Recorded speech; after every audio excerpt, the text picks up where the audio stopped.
Hello, welcome to my roundup of the October 2020 PS Plus games, and the games this month were Need for Speed Payback and Vampyr.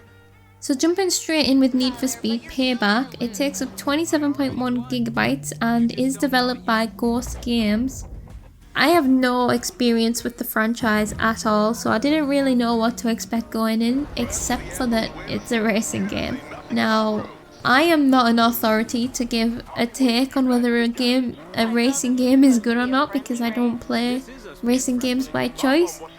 I was previously looking back at my Let's Try videos, and we've had 5 racing games in the last kind of 2 years since I started playing on the channel, and I can't really say that I enjoyed any of them, but I can say that they've all been a bit different. So the way that this one was different is like it tried to present itself almost as a movie. It had a story in it. It seemed to go a little bit open world by the time we got to the end of the Let's Try. But obviously the story is going to center around races, so I don't mean to be harsh, but I just didn't enjoy any of the way that the game was presented. Here's how it felt to me, right? So I haven't watched the Fast and Furious movies. I don't really have any interest in watching the Fast and Furious movies because I'm not interested in cars, and in my brain those movies are like what this game was. Does that make sense? It's like it's over the top cheesy drama, and it's just the whole car life thing is not something that I can relate with, so I just don't really have any interest in the story. So the game makes this big effort to tell this story and make it very cinematic and stuff, but then what benefit is that when you're not actually interested in the story, you know? And then after that, strip that away, it's a racing game and you've got to judge it on other things. So I'll try and explain a little bit how it felt playing, I guess. The cars felt very, I don't think floaty is the right word, but it wasn't like a simulator where we would hit a lot of stuff and the car would not get damaged. I'm not saying that's a negative exactly, but it just felt so bizarre that I was like smashing into things and the car was totally fine and we just sort of kept going, no struggles. And I don't know if it was the damage or if it was something else about the way the car handled. I just didn't like it. I didn't feel like I was in good control. It could be that I'm just not good at racing games, but it just didn't feel good in my hands, and it didn't feel good trying to drive it. I don't know, it just didn't click with me at all. Another key thing though that kind of stood out to me as I was playing is like the sound design was just felt very all over the place. It was completely, I was going to say sensory overload, but it wasn't sensory overload, it was like auditory overload. Like there was so many sounds going on at one time.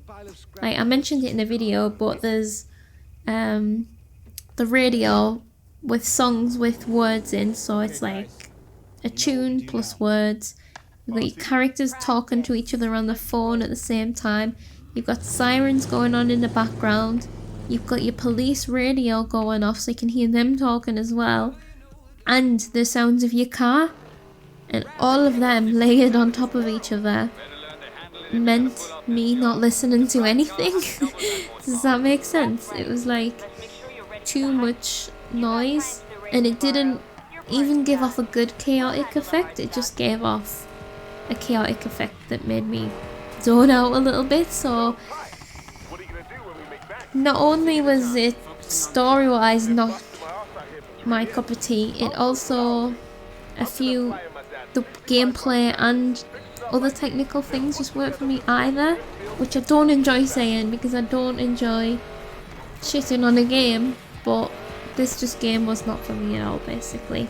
I did speak to some friends who are more into racing games, and they also said that like this game isn't great. Basically, they said that like Need for Speed used to be good, and then they started changing a lot of what they did, and it wasn't for the best. I will leave that for every individual to decide, but to me it's a very disappointing PS Plus game, is the best way that I can put it. I had no desire to jump back in and continue. The second game of the month is Vampyr. It takes up 21.8 gigabytes and it was developed by Dontnod. This is a game that's been on my radar for quite a while, but I never got it. I was very curious about it, but I thought that I'd kind of just heard very like meh reports about it, like meh, you know, it's alright, it's nothing special. A lot of people got bored playing it is what I got from it, but I was kind of excited to try it because I'd heard there was sort of a morality system and it was kind of, you know, semi-narrative based, so it seemed like something right up my street. And the fact that it was such a game that I was curious about but not enough to buy it kind of made it into a good PS Plus game in my opinion, because that means I get to try something that I didn't want to invest my money into. Because the thing is, if they always do these big blockbuster games, most people are already going to have the games, and then if they do all the same types of games, they're always going to leave someone out. So I was really glad this seems like a game that is different to anything that we've really had so far. So straight away I got this vibe about this game that it is very atmospheric. The opening scene was really cool. It was a little bit spooky actually. It was way more intense than I expected it to be. I was shocked actually at how intense I felt while I was playing it. I thought the writing seemed good, from like especially the little story that I read in the game when I got into that bedroom. That, like, I still thought about that for a little while afterwards. It's fun to explore London in a different scenario. I feel like there's a lot of exploration to be done in this game, like even just looking through the menus, looking at different citizens and stuff. I am actually very interested to continue into the game. The only reason that I'm not absolutely buzzing, ready to go right now, is because I found it a bit spooky. And I have to be in the right mood to play intense games. So for that reason, and like I mentioned in the video, I will probably continue it on stream at some point. But it's not something that I want to play on my own, as weird as that sounds. Even the music, the colours, everything about it was just very, very intense. And I'm interested to see not only where the story goes, but how the game holds up throughout its length, and how it's paced, and like how it's actually laid out as well, because we had an open world, we had some quests like markers on the map, but because we're a vampire and we're only like, we burn in the sun, I don't know how the gameplay is affected by, say, if there's a day and night cycle or anything like that. I'm very, very interested to see how it goes. And with the whole morality thing, like, and citizens having their own page really fascinated me. Seems like we're going to get to know some of them and maybe get some side quests, and I guess ultimately decide if we want to be an evil vampire or not. So overall, it's not the best month for me, I've got to admit. I was excited for Vampyr, but since playing the little bit that I played, I'm not like super stoked about it. Like I say, I liked it, but I have to be in the right mood for it, and I suppose because it's October, it is Halloween month, so it was a very appropriate game actually. I guess I was just a little bit disappointed, because if anyone listened to my last roundup, I managed to get some predictions in on time, and I went for like Watch Dogs 2 and Man of Medan, and I was really, really hoping for Man of Medan, because Little Hope's coming out, it's Halloween, it has co-op or online multiplayer, kind of, however that works. It just seemed like the perfect game for this month of PS Plus, so I know that you can't have your expectations like that.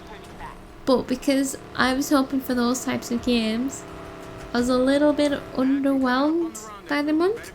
And I know it's probably not fair for me to say, because obviously it's a genre that I don't like, but I'm sick of getting racing games. Like, my brain seems to merge racing games and sports games into the same category. We get so many of them, and there's so many other genres that we could get that we don't. And like, I'm just sort of missing the days where we used to get like 4 or 5 games, but a few of them were indies. Like, I feel like they need to do something to freshen this format up, or at least just stop giving us so many racing and sports games. You know, again, that is completely subjective, that is personal opinion, but I'm getting a bit burnt out with the games that they are providing.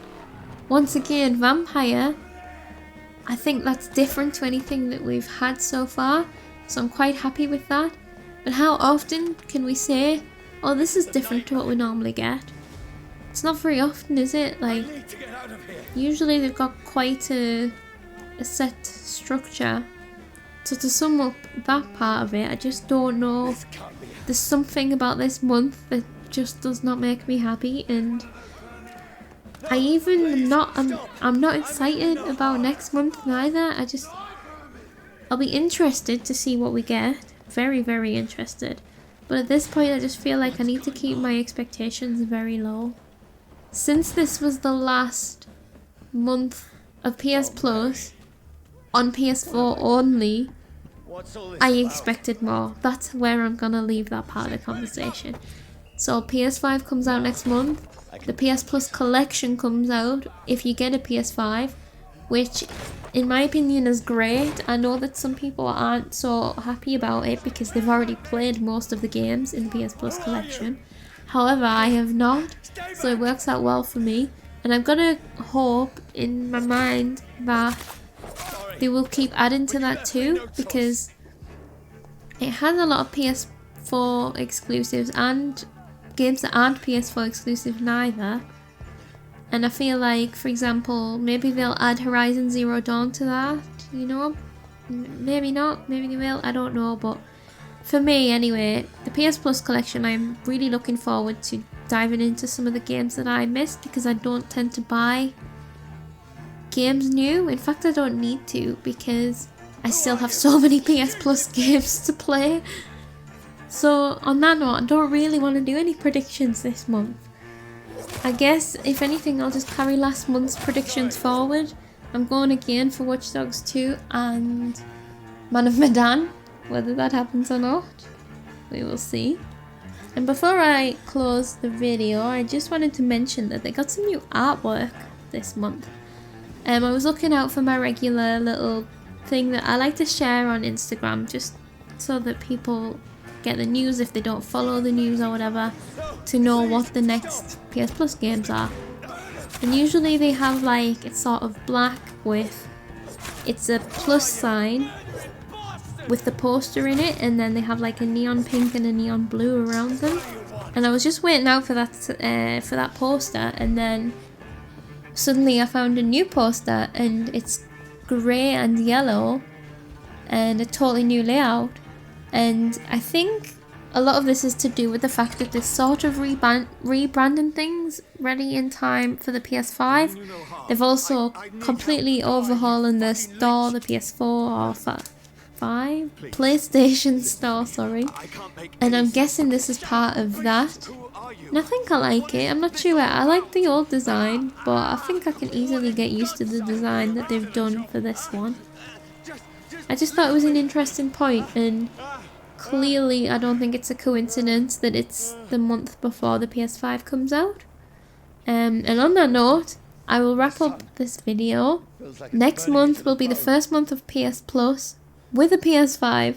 I won't have the PS5, unfortunately, but it will be out there, so let's see if they start off the PS5 life with a bang. I really hope that they do.